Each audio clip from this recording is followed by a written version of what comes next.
नमस्कार, मैं हूं पूजा चौबे और आप देख रहे हैं इनसाइडर लाइव। एक तरफ बिहार के मुख्यमंत्री नीतीश कुमार से आरजेडी, कांग्रेस, वाम दल अलग अलग वजहों से नाराज है। इन सबके बीच सीएम नीतीश कुमार अलग ही प्लानिंग में लगे हैं। नीतीश कुमार पूर्व विधायकों के साथ बैठक कर रहे हैं। इतना ही नहीं, अगली बैठक जो है पूर्व पार्षदों के साथ होनी है। रविवार को सीएम नीतीश कुमार ने तमाम पूर्व विधायकों के साथ मुलाकात की।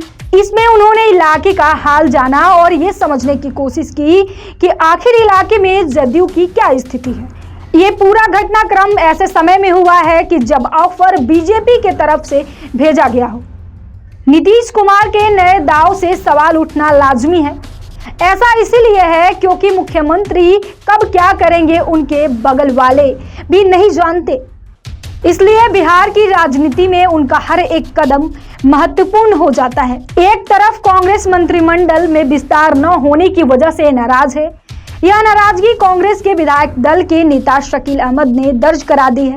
मुख्यमंत्री नीतीश कुमार पिछले 8 महीनों से मंत्रिमंडल का विस्तार की बातें कर रहे हैं। यह भी कह रहे हैं कि मंत्रिमंडल विस्तार में कोई परेशानी नहीं है। बार बार यह भी दोहरा रहे हैं कि जब चाहेंगे तब मंत्रिमंडल का विस्तार हो जाएगा। लेकिन जब कोई परेशानी नहीं है तो 8 महीने से मंत्रिमंडल के विस्तार का पेच क्यों फंसा है, ये सबसे बड़ा सवाल है। ध्यान देने वाली बात यह है कि कांग्रेस के प्रदेश अध्यक्ष अखिलेश प्रसाद सिंह ने पटना में विपक्षी दलों की बैठक के दौरान ही राहुल गांधी के सामने ही यह बात कही थी। बिहार कांग्रेस चीफ ने कहा था कि उन्हें मंत्रिमंडल विस्तार में 2 पद चाहिए। राहुल गांधी के सामने नीतीश कुमार ने भी उस पर सहमति जताई थी। 23 जून की बैठक के बाद 1.5 महीने का वक्त निकल चुका है। शिक्षा बहाली में डोमिसाइल नीति को खत्म किए जाने और कटिहार में हुए गोलीकांड के बाद महागठबंधन में शामिल लेफ्ट पार्टियां भी नाराज हैं। वाम दल घटना के बाद सरकार में रहते हुए भी सरकार के खिलाफ मोर्चा खोले हुए हैं। कटिहार गोलीकांड को लेकर सरकार की विफलता बता रहे हैं। इतना ही नहीं, कांग्रेस ने भी मोर्चा खोला हुआ है। कांग्रेस कोटे के मंत्री आफाक आलम ने भी नाराजगी के बीच सुर में सुर मिला लिया है। उनका कहना है कि बिजली की मांग को लेकर लोगों की भीड़ इकट्ठा हुई, जिस पर पुलिस ने सीधी फायरिंग की, जिसमें कई लोगों की जान गई। हालांकि जिला प्रशासन सीसीटीवी फुटेज के आधार पर पुलिस की गोली से हुई मौत से इनकार कर रहा है, मगर बिजली की मांग को लेकर कटिहार में लोगों के प्रदर्शन के साथ वाम दल खड़ी नजर आ रही है।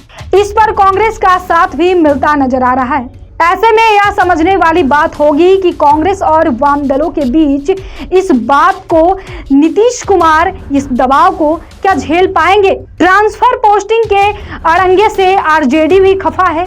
बिहार की महागठबंधन सरकार में लगता है कि सब कुछ ठीक नहीं है, तभी तो नाराजगी जैसे सवाल उठ रहे हैं। एक तरफ शिक्षा मंत्री प्रोफेसर चंद्रशेखर 22 दिनों से ऑफिस नहीं आ रहे हैं। उन्होंने खुद को अपने आवास पर बंद रखा है। पत्रकारों के कई प्रयास के बावजूद भी उन्होंने किसी से कोई बात नहीं की। वहीं भूमि व स्वराज्य मंत्री आलोक मेहता भी खफा दिख रहे हैं। उनके विभाग के ट्रांसफर पोस्टिंग को मुख्यमंत्री नीतीश कुमार ने रोक लगा दिया है। हालांकि तेजस्वी यादव के सामने उन्होंने इस ट्रांसफर पोस्टिंग को रोके जाने पर सफाई दी। हालांकि कहीं न कहीं नीतीश कुमार के इस कदम ने आरजेडी को भी नाराजगी मोल ले ली है। माना जा रहा है कि आलोक मेहता ट्रांसफर पोस्टिंग रोके जाने की वजह से नाराज हैं। वो राजनीतिक तौर पर बहुत कम बोलने वालों में से एक हैं। ऐसे में उनकी चुप्पी सवाल खड़ी करती है। नाराजगी का ही नतीजा है कि वह फोन भी नहीं उठा रहे हैं और इधर अधिकारियों की मनमानी से भी आरजेडी नाराज है। एक तरफ ट्रांसफर पोस्टिंग पर नीतीश कुमार अड़ंगा लगाए हैं, वहीं आरजेडी को अधिकारियों से काम लेने में दिक्कतों का सामना करना पड़ रहा है। सूत्रों की माने तो एक तरफ के पाठक की वजह से प्रोफेसर चंद्रशेखर नाराज है। इतना ही नहीं, विधायकों के सामने भी अधिकारियों की हनक हावी है। अधिकारी उनकी बात नहीं सुनते, लिहाजा आरजेडी को भी अपने काम कराने में काफी मुश्किलों का सामना करना पड़ रहा है। बिहार महागठबंधन में इतने घमासान हो तो सरकार पर सवाल उठना लाजिम है। ऐसा कहा जा रहा है कि नीतीश कुमार ऐसे नेता हैं कि जो किसी की नहीं सुनते हैं। राजनीतिक रूप से उन्हें जो सही लगता है वह अपने मन की ही करते हैं। अब स्थिति यह है कि केंद्रीय मंत्री रामदास अठावले की ओर से उन्हें दोबारा एनडीए में आने का निमंत्रण दिया गया। सीधे तौर पर अठावले ने कहा कि उन्हें एनडीए में आ जाना चाहिए। उनके न जाने के बाद सब ठीक नहीं लग रहा है।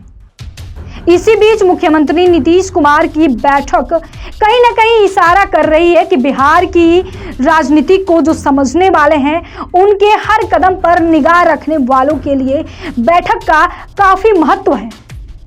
माना जा रहा है कि जब जब बिहार में सरकार बदलती है तो नीतीश कुमार की ऐसी ही बैठक देखने को मिलती है। दबाव में तो नहीं आएंगे नीतीश कुमार। बिहार की राजनीतिक गलियारों में अब इस बात को लेकर चर्चा तेज हो गई है कि नीतीश कुमार ऐसे नेताओं में से तो बिल्कुल नहीं है कि जो किसी के दबाव में भी आ जाएं। विपक्षी एकता का मंच खड़ा कर नीतीश कुमार ने अपनी राजनीतिक क्षमता का प्रदर्शन कर दिया है। ऐसे में वो कांग्रेस, आरजेडी और वाम दल के दबाव में आते नहीं दिख रहे हैं। राजनीतिक गलियारों में इस बात की भी चर्चा तेज है कि जब नीतीश कुमार ने बीजेपी के दबाव को बर्दाश्त नहीं किया तो इन अन्य पार्टियों के दबाव को बर्दाश्त क्या करेंगे। किसी कीमत पर भी वो बर्दाश्त करने वाले नहीं हैं। रामदास अठावले के ऑफर पर यह कहा जा रहा है कि आरजेडी, कांग्रेस और वाम दलों ने ज्यादा आंखें तरेरी है। उनके लिए फिर बीजेपी के साथ हाथ मिलाना कोई मुश्किल डील नहीं होगा। अगर ऐसा होता है तो नुकसान विपक्षी एकता के मंच को होगा। जदयू खेमे का यही मानना है कि अगर नीतीश कुमार ऐसा कोई कदम उठाते हैं तो विपक्षी एकता का यह मंच भरभरा कर गिर जाएगा। यह बात नीतीश कुमार बखूबी समझ चुके हैं। इतना ही नहीं, बीजेपी भी नीतीश कुमार के राजनीतिक कौशल को समझ चुकी है। बीजेपी की भी कोशिश होगी कि विपक्षी एकता का जो मंच तैयार किया जा रहा है उसे किसी तरीके से गिराया जाए। यह मंच आगे चल के बहुत ज्यादा तो नहीं लेकिन बीजेपी के लिए थोड़ी बहुत मुश्किल जरूर खड़ी करने वाली है। तो वैसे ही तमाम खबरों के लिए बने रहिए इनसाइडर लाइव के साथ। तो चैनल को सब्सक्राइब करें, फेसबुक पेज को लाइक करें। वीडियो देखने के लिए धन्यवाद।